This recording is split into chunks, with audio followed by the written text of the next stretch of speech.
We have a farm emergency this morning. We noticed this morning, just looking out the window at our pasture, that our Jersey cow, April, who is pregnant with her first baby, was just laying in the pasture, which is not typical for dairy cows in the morning to just lay. But it's not, like unheard of either. Our cows lay and take rest. But she was just laying kind of in a funny spot right along the fence line where it dips down a little bit. She was looking around, but just laying. And so, I glanced at that, saw it, got Jason out the door for work, whatever. Hour and a half, 2 hours maybe go by. She's still laying there. So we went out to investigate. It looks like maybe she slipped and is laying, but it was just kind of strange. She didn't want to make any effort to get up. We called a friend, and then we called the area large animal vet, and there seems to be, we're concerned that perhaps it's actually an issue where she is weak from almost like malnutrition, because she's so late. Babies do, I don't know, a month or two, we don't know the exact date. And he said that there can be an issue from the calf taking so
I don't even know where to find this stuff on the shelves. Where would that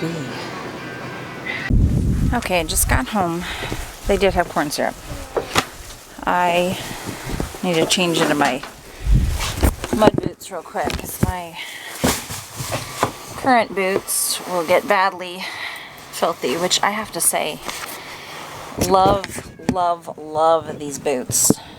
They are the cowboy boots from High Seat, and they're the only shoe other than my tennis shoes that is really comfortable right now with my 39-week pregnant belly and legs. Oh, they're just so comfortable. Okay, so I got corn syrup and I got agave syrup because that was there too. I don't know. I'm walking out there right now. They're still out there. Did I tell you Jason came home from work? I can't remember what I told you or not. He came home to try to help because, I am basically worthless for lifting a cow. And Leo was with Jason. That's my other strong guy. So it was just basically Bella trying to do stuff alone. So they came home. She's still laying down. Let's go see. On top of this, I forgot Jason has a rib out of place or something, so he's having back issues. We're just and my shoulders tore. And your shoulders sore. Messed up. No, it's tore. You tore, right? Did I say sore? Hey, girl. Oh, it's too windy out here.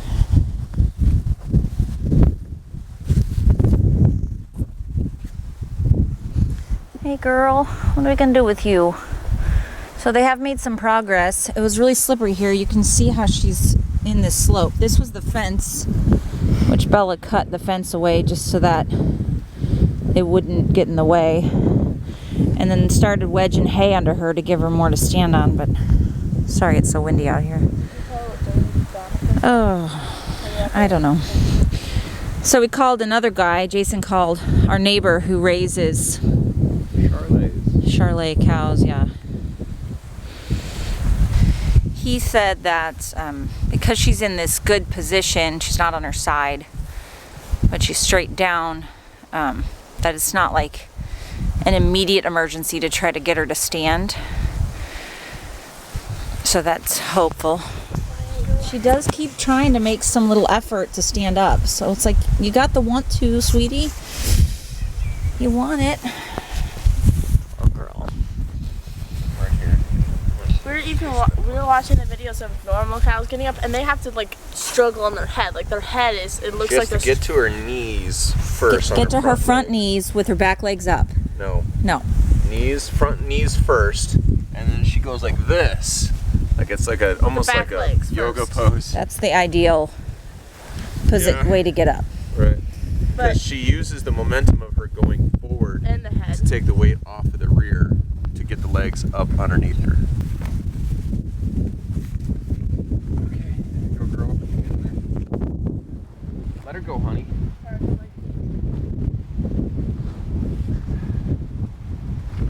like I want to get you over there, but then I don't. I feel like you're making good progress on your own.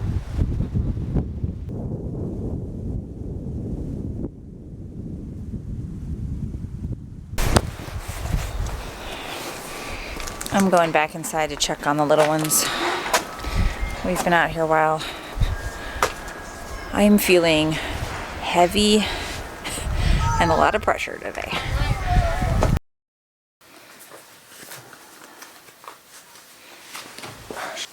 We just got done talking to the local vet. He came out here mostly to look at our hay to see if this poisonous, what is it called? Dog bane? It is hemp Dog. dogbane, or also known as Indian hemp. Apparently he's been finding it in hay from the area, Yes. and it was causing his cows to die. Or not gain weight. Not gain weight. Because Okay. essentially they won't eat the hay because it's in the hay. So we, Wow. yeah, so we decided to have him come out and just do a house call since he was available. Right. We've not been able to get him out here before, anybody. He's been busy, occupied. There's not a lot of options in our area. But anyway, he was here, and I'm so glad, but my mind is spinning. He talked to us about so many things for animals, for humans, just like random things that he's learned over the past couple years. Right. I wish I had my recorder going on my phone because I can't even remember a fraction of what he said. It was so much information. Yes. And because I'm the more simple-minded of the two of us, I'm like listening to the do's, the don'ts. She likes the whys. I can't remember any of it at this point. I have severe pregnancy brain, and he was sharing so much. Oh my word. Yes. Oh, I think he just responded back.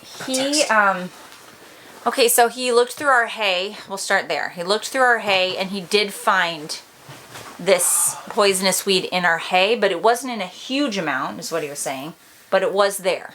So that's one possibility. We also talked about malnutrition, and because we're using this specific hay, and we have a mineral. Sorry. He's responded, and he's like, he sent me emojis where it's like doing one of these things on it. Oh. Like several times. And if you understood, I wish we would have had the camera going. I really wish. He's very quirky personality. Yes, and very, he's very, very knowledgeable to the highly point that intelligent. it's like you can't even hardly track with him because he has so much information. So anyway, another option that we talked about is malnutrition, and so he gave us a plan for that. But while we were there, just so that you're not having anxiety, while we were there talking, we went back to look at April, and she had stood up on her own. No. We're walking over to look at her, Yeah, and as she's we're walking, standing we're up. like 30 yards from her. She starts standing up on her own. So praise the Lord for that. Yes. That was all day. One of the all things, day. very wobbly on her feet. Yeah. As he was testing her, she didn't have a lot of energy. Her ears weren't perky up. She couldn't hold them up. You know, like, he's, like, noticing things that I'm like, okay. You know, because this is his thing, right? Right. Awesome. I really enjoy watching people. I even love watching people in their element. Mm-hmm. It's awesome. Because, you know, they're firing off things that I wished I knew. And it would be so helpful to know some of the things that he knows. Right. For animals. He says he just does a lot of random research all the time. Right. He says his wife's about to divorce him because he's always down in the, that in was the his basement joke. researching on the computer.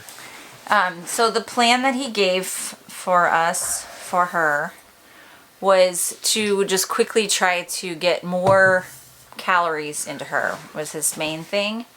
And also have a toxin absorber. A toxin absorber to counteract anything that she might be coming up against either in the hay or anywhere else. Right, right. So he talked about, it starts with a Z. Zeolite. Zeolite. Zeolite is found essentially where the lava rapidly cools, like where it hits the ocean and crystallizes the different things inside of the lava rock itself. They grind that up, turn it into a powder. Ultimately, it's like activated charcoal, where it absorbs and hangs on to heavy metals, toxins. What's the one? The Roundup. That's in Roundup, whatever that stupid, awful word is. Sorry. Yeah, I keep forgetting. Glyso something. Glyphosate. I think that's it. I don't know. Whatever. So he recommended that. Right. And then he talked about a regimen of ivermectin. Yeah, he said every other day. Right, because of the dosage itself, ivermectin, the way that it works in the body, usually lasts about 48 hours. And so do a dose every other day, and to put it on the top of the tongue, because as she goes to spit it out, because she doesn't like the taste, she's going to rub it on the top of her mouth. Instead of be unable to spit it out. Right, instead of putting it on the side where she can spit it out. And he also said he would give her alfalfa. Upper protein level. Which, like, I had just read this afternoon while we were waiting for him that they don't really recommend alfalfa for cows right before they calve. But he said the same thing, because it can cause increases their calcium. But it can cause the calcium to, like, I can't remember what the phrase was exactly, but not be able to release in the body. Correct. So that you could end up with a milk fever issue. Right. Building up so much calcium in the body prior makes her more susceptible to milk fever afterwards. But genetically speaking too, her mom, April's mom, was a low producer, and in comparison.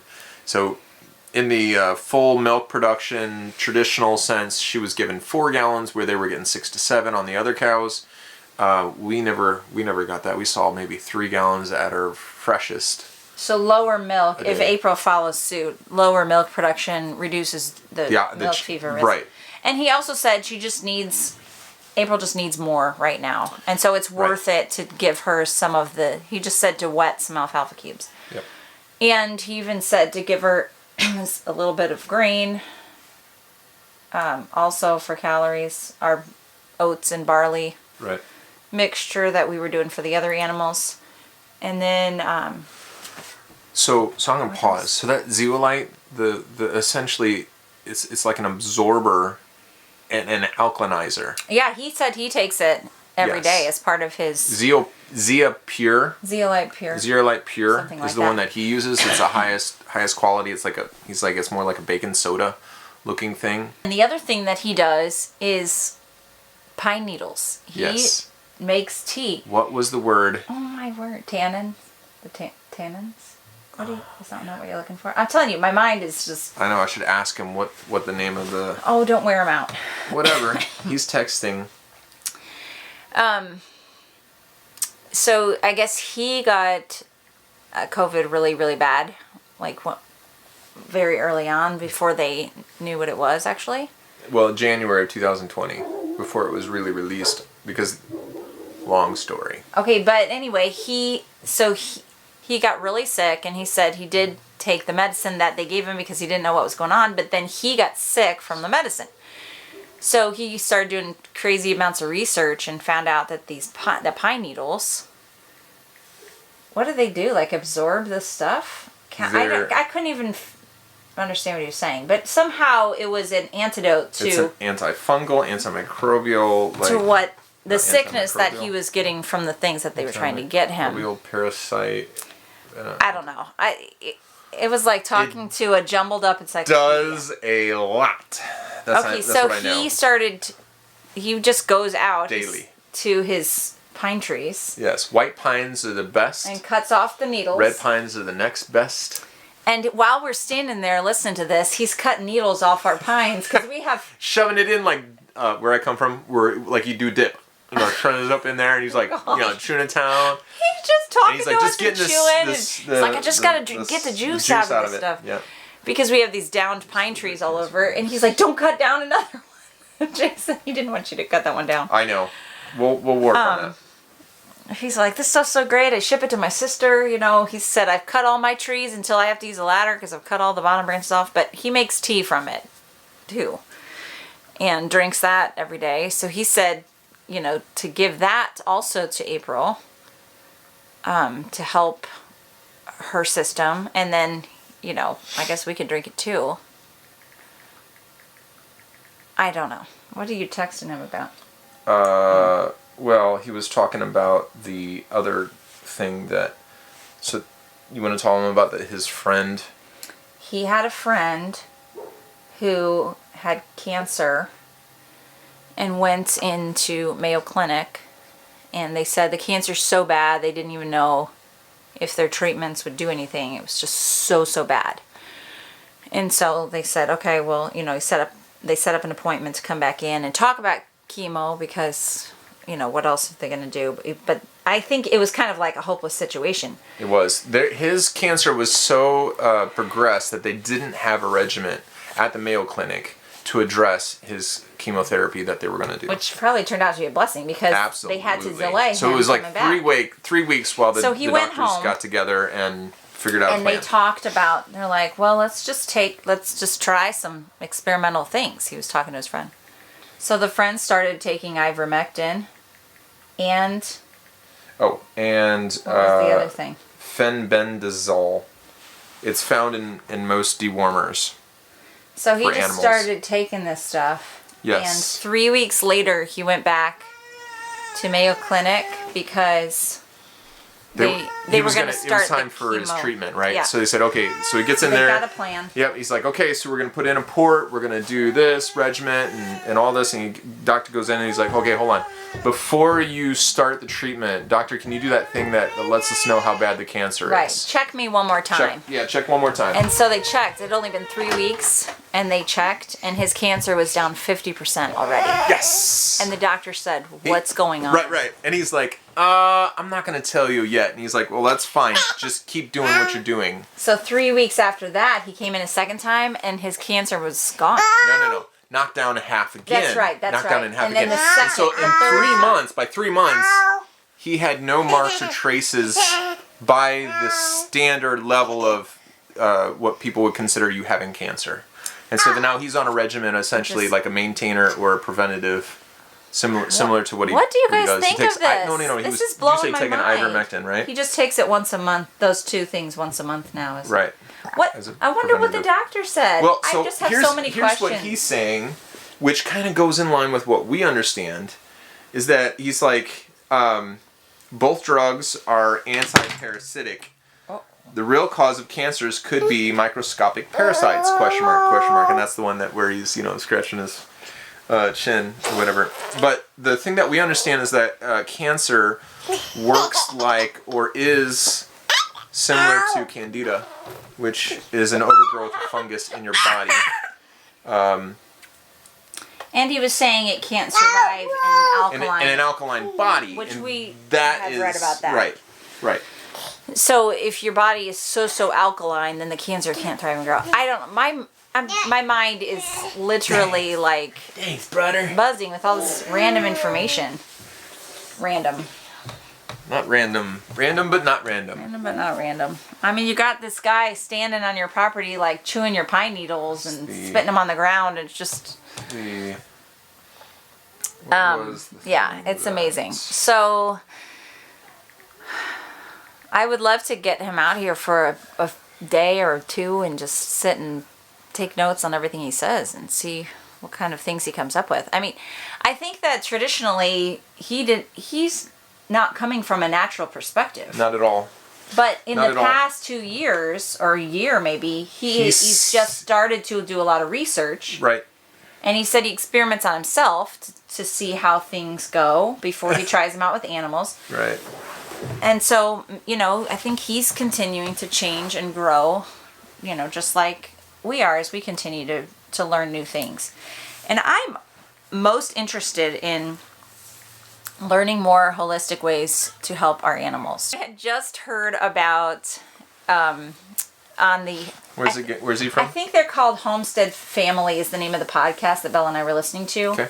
And they interviewed this guy that goes by Doc Jones, and he has a YouTube channel actually that you can look at. I don't know how much he has out there, but he is a vet who does holistic, like he has his own, well, their company now because it's grown, but they have their own medicinal herb garden that they grow their own herbs there to package and make their treatments with for animals, although he says it's good for people too. And just the things that he was sharing just on that one podcast, which I can link for you guys if you want to hear it too.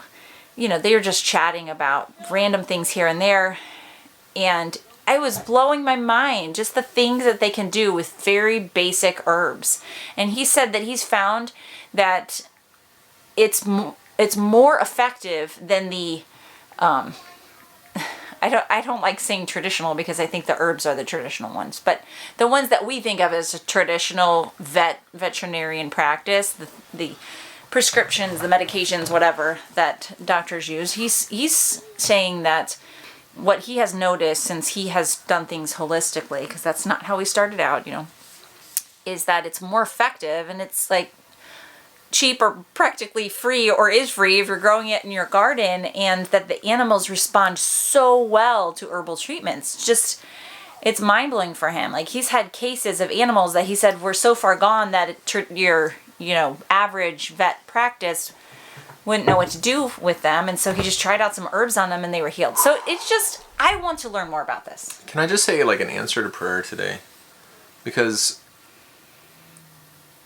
honestly, I initially had reservations about having him out. I was praying. I felt like it was just bouncing around and not having any penetration to God, like any effective work. I know that's bad theology, okay? But that's my feelings. That's how I felt. And I spoke with my boss, and he just gave me some great wisdom and peace. And then I felt like having the vet out in person was the thing that we needed to do. And that is like not how we normally would do things. Because it's hard to find people that are like-minded often. Right. And so having him out was, I think, a weight off our shoulders, because we're not taking on the... Excuse me. Hello, it's Jason. All right, thank you, Dan. Appreciate it. All right, bye. Truck's ready. So, partially ready. More work to be done, but... So we're not taking on everything by ourselves. I felt like... Yes, and so it was just like like in the middle of it, making all these decisions, trying to whatever, there's just a lot of responsibility. And I was feeling overwhelmed, and I just know that God is in control. I knew that, that was one of the things that my boss was just reaffirming. He's like, hey, I know God's in control, and just reminding me, and I'm like, yes, I know that.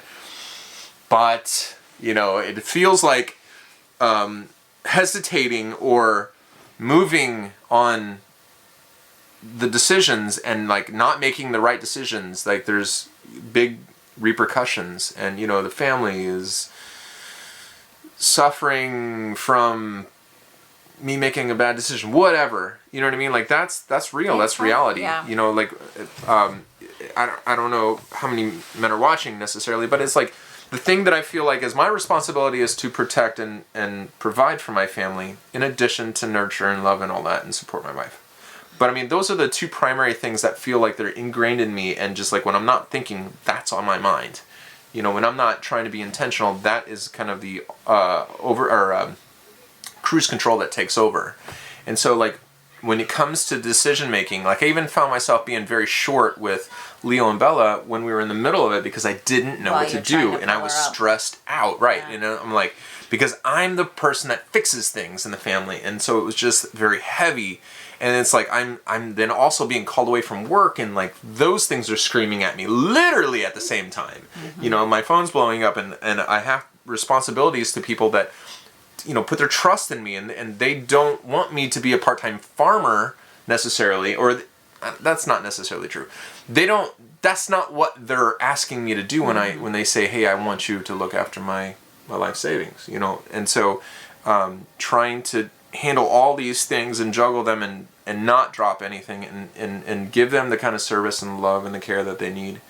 It's just like a lot of weight. And so then even having him here, getting my mind blown by all of the information that he had sent,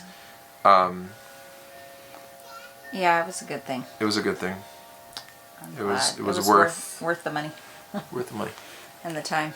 Mm-hmm. So we are continuing to just pray for April and for our wisdom and how to help her, because of course it's not like he could say, well, for sure this is what it is, but he Right. just kind of gave some observations and gave some ideas, and we actually are going to pick up some different hay on Saturday, and so he sold us right away he had some on hand of the zeolite stuff, which will help to absorb anything that she might get into, and then we'll switch hay on Saturday, if I don't go into labor before then.